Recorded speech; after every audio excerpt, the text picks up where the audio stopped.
Hello and welcome back guys to my predictions video for the series finale of The 100. Okay, so as I mentioned on my trailer breakdown, I had two sets of predictions. The first set is the set that I had before watching the second trailer, the extended trailer, and the second set of predictions is the one that I got in mind after watching that trailer. So I'm not going to talk much about the first set. In some instances, I'm going to mention the alternative, like that's basically at this point the second option, but in all cases I'm going to talk mainly about that second set of predictions. Let's not forget as well that there are certain things about both sets of predictions that they've got in common, like for example the destiny of both Murphy and Emori. Now, just like I do with the reviews of every single episode, I'm gonna go with every single arc, one by one, talk about each of them separately, and then in the end talk about the parts where they kind of merge. Okay, so let us start with Murphy, Emori, and Raven. Last we saw them, they were going through that portal out of the bunker and into Sanctum. What I personally think is going to happen over here is that Raven is pretty much going to try to save Emori. Jackson is going to do the same. There is a reason Emori was alive by the end of the 15th episode. She's gonna survive this. She's gonna wake up from that temporary coma and she's gonna make it back to full health. Not necessarily on the finale, but we're gonna get that hint by the end of the finale. The one though out of that couple that's gonna end up dead before the end of the finale, the Emori couple, I think that's what people call them actually, is gonna be Murphy. The thing about Murphy is at the very beginning of the 15th episode of the season, Jackson told him that he might be concussed. He raised 3 fingers and asked him, "How many fingers am I holding?" And Murphy just brushed that off, too many, and pushed his hand away, like all there was to this moment is saving Emori. Just ignore me for now. However though, that also means that Murphy never got checked out. Like neither Jackson nor Raven made sure that Murphy was fine after the explosion within the bunker. So yeah, Murphy is probably a goner before the end of the finale.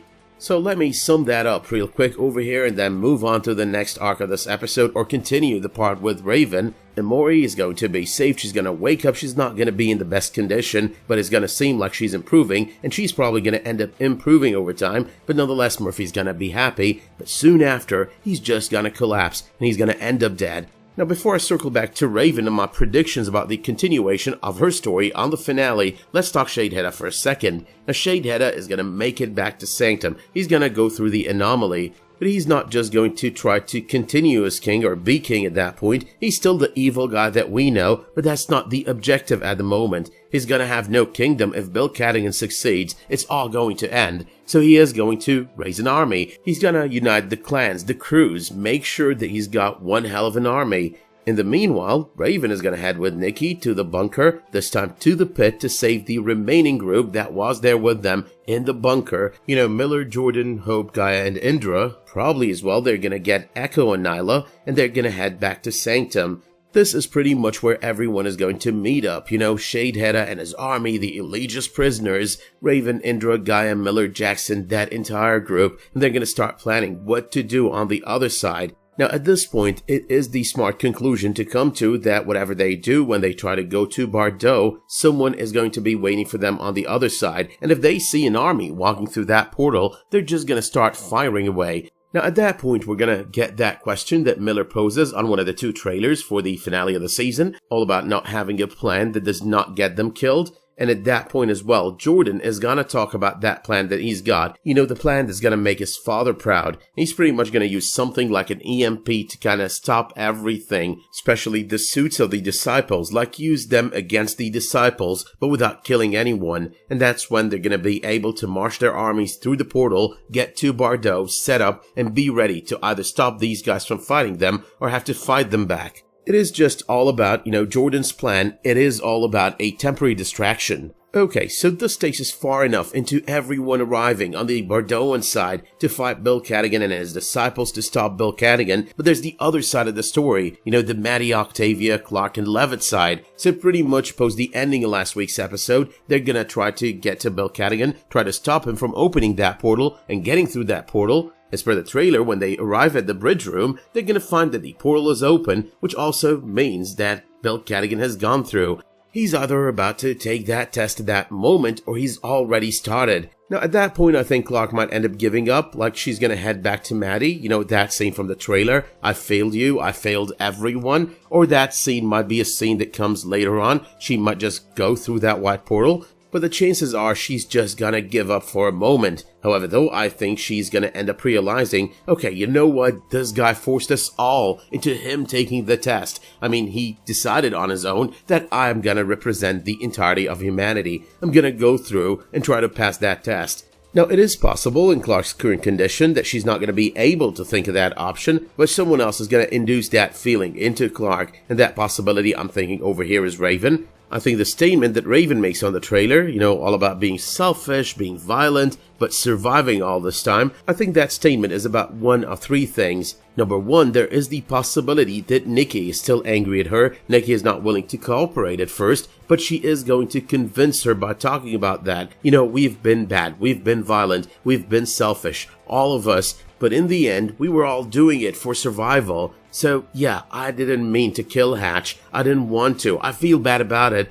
but I had to do it at that point, or at least I thought I had to do it. I thought if I gave him a choice, he was not going to choose to do it. It's everything that's wrong with me and my people, including our fearless leader who was the first to start this chain, you know, Clarke. Because that brings us to the second option as well. She's actually talking to Clarke, like Clarke is telling her, even if I go through, even if I go after Bill Cadigan, this is going to happen. They're gonna bring up all the bad things that we've done, and they're not gonna like it. But Raven instead tries to tell her, we did have an excuse for that. I mean, forget about me, I don't think that's a real excuse, that's a good excuse, but nonetheless, that's what Raven is going to tell her. But there is as well option number 3. During the events of episode 15, Raven did say something to Emori about, you know, saving Emori and then going back and saving everyone. And that made me think that they were foreshadowing that Raven is going to take the test. However, it is possible that two of them, Clarke and Raven, are going to insist on taking the test together.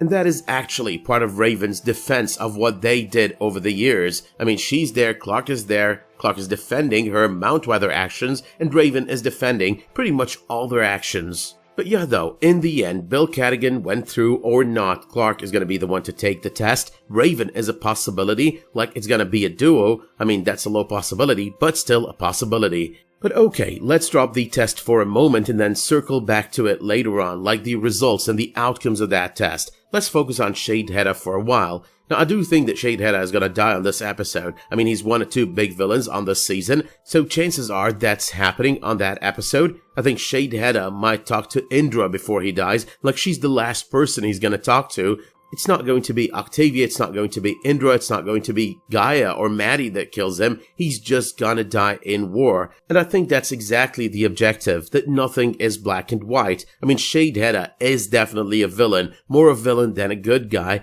but nonetheless, he's gonna die trying to do his duty as a leader, defend his kingdom. That's what he's gonna do, and that's what's gonna give him some kind of redemption. No complete redemption for this guy. I mean, he doesn't deserve it, but you get my gist over here. There's never full black and never full white. Clarke is not a godly being who doesn't do mistakes, and Sheidheda is not all evil all the time. He does more bad than good, but sometimes he does things for the greater good, as opposed to Clarke, who might mostly have good emotions and good intentions at heart, but it mostly makes a lot of mistakes due to those emotions, like she's got more good in her than bad. Now, this one is not really a prediction, the death of Levitt on the finale, because we do see that on the trailer. However, though, I think that's a tricky scene. I think there's a great possibility that Levitt is going to get shot. He's going to be very injured, but I think he's going to survive this. It is a great possibility. I also think that Bill Cadigan is going to die, and he's probably going to die at the hands of Clarke. Makes a lot of sense there, because at this point, and in the end, he's done more damage to Clarke than to anyone else. Another great twist though for Bill Cadigan is to be killed at the hands of Sheidheda, like two villains finishing one another, or at least one of them finishing the other, and then the disciples of the other one killing that first one. That's a great possibility. That would be a great wrap-up for both villains. But that also brings us back to Judgment Day, you know, going through that portal. Who's gonna be judging on the other side of the portal? Now, there is this theory out there, I'm going to talk about it on a separate video if I get the time through this week, probably on Tuesday, one night before the airing of the finale. But nonetheless, there's this other theory that I'm going to share over here, the briefer one, which is basically they are superior beings. You know, the creators of the stones. They're not gods or anything, but because of that power, that strength that they have got, they have sort of crowned themselves gods over the ages, and now they're judging other beings. So what they're going to do over here is they're going to judge Clarke, they're going to ask her questions, there's probably a panel giving her those questions, like why did you do this with Mount Weather, why did you go with genocide? Because I know a lot of people are defending the idea, which is kind of weird to me, but nonetheless I'm going to go back to the very same point. There is nothing whatsoever that excuses such an action. However, though, there is the part where you were doing it for selfish reasons, you know, for love, the people that you love, which is understandable. It's not an excuse, but at least you're not going for genocide for the sake of genocide. Clarke is going to mount a defense. Clarke is going to prove from her perspective that she did more good than she did bad, but I think she's not going to pass the test. I think she's going to fail the test. But there is always an exception to the rule. Like, for example, you did save Madi. You did raise Madi. She was not your daughter, and you made her into your daughter, and you love her so much, and you've lost her. You've suffered more pain than you had gain over all these years. So this might actually be the loophole. This might be the part that determines that Clarke will save humanity. You've already been punished with the loss of Madi. I think that's going to lead us into that other scene on the trailer, you know, talking to Madi about having to go, not wanting to go, but having to go. This isn't going to be about finishing Madi. This is not going to be about relieving her of the pain that she's going to live through for her entire life. This is going to be about turning Madi in to those superior beings, those judges. And Madi is going to transcend. Murphy is probably, if he dies as I expect, going to transcend as well. But hey, you might ask here, you always said that transcendence was not possible, that it was absolute bullshit, that it would make Bill Cadigan into a real god when he's not, it would send the wrong message. But then thinking about it again, Bill Cadigan didn't just learn about it from anywhere, he learned about it from the scriptures of the original Bardoans. I think that Bill Cadigan just used it for his own benefit. You know, he's a con man, a very great con man, and he did a great job with what he got to know, and everything that he got to know was real, except it was not just out of him being a superior being himself, a godly being himself, a shepherd.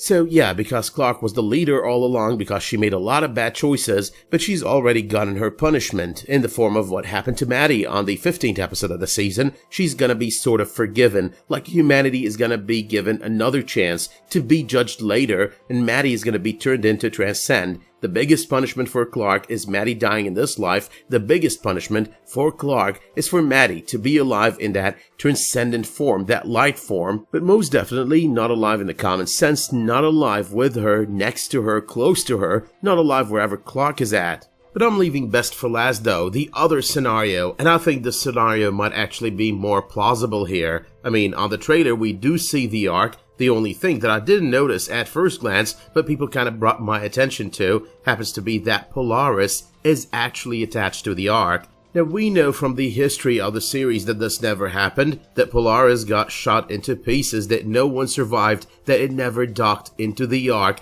that the Alpha Station gave them a warning, but they never did dock out of fear that they might infect the entire Ark with the new AI, you know, Ali 2.0. So there are two different options over here. There is the possibility that all of this would mean a reset. I don't think it's going to mean a reset. I think it's going to mean an alternate timeline. That would also mean that this group is going to be punished. This group is gonna end. The only pro to creating that alternate timeline where things kind of happen differently is pretty much that humanity deserves another chance. But another pro that I personally see is a little bit of an open ending. The main story that we've been watching for 7 seasons will have wrapped up. You know, nothing goes unpunished. No major wrongdoing goes unpunished, and this group is going to be punished. But at the same time, humanity deserved another chance. They got that other chance. Now imagine one different decision would have different repercussions on this entire story. It pretty much makes it open to your imagination to imagine whatever's going to happen next. Who gets born, who doesn't, who marries whom, and who doesn't. Because in the end, when you think about it,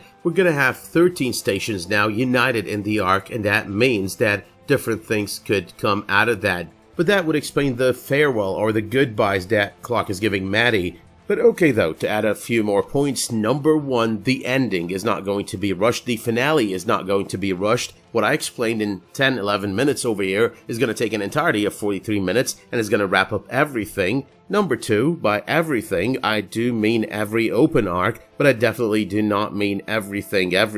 Like, there are questions that relate to history that are going to be answered by none other than the prequel series. That's the objective. And I know, just because we like to complain, a lot of us are going to be like, oh, they're not answering all the questions, that's so bad. Why open up Pandora's box if you're not going to be able to answer all of those questions? The answer is, and to be realistic, you're watching this as a series. For them, this is a money maker. For them, they want you to tune into the prequel, and they want to make sure that they've left something for your imagination until you get there, until you go watch the prequel and get all those other answers. You know, who built the stones? Why did they build them? What's going on with that Sheidheda crew symbol on the floor in the bunker that we saw on episode 15? I think that's pretty self-explanatory. Rhys never returned to his father. Rhys is the one who started Sheidheda crew, and along with his people, along with his crew, they decided to hide the stone. He wanted to make sure that no one ever follows his father. Possibly because he wanted to protect his father's plans, and possibly as well because he never wanted his father to come back. He thought that by hiding the stone, his father would never come back. Like, he's had a change of heart. I don't want to follow in this man's footsteps anymore.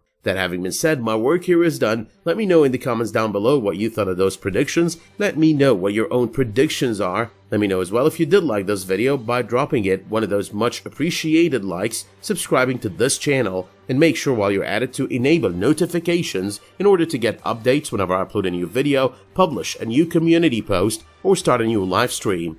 But until the next time that you tune in for another one of my videos, the 100 or otherwise, thank you so much for tuning into this video, stay safe, and have a great day.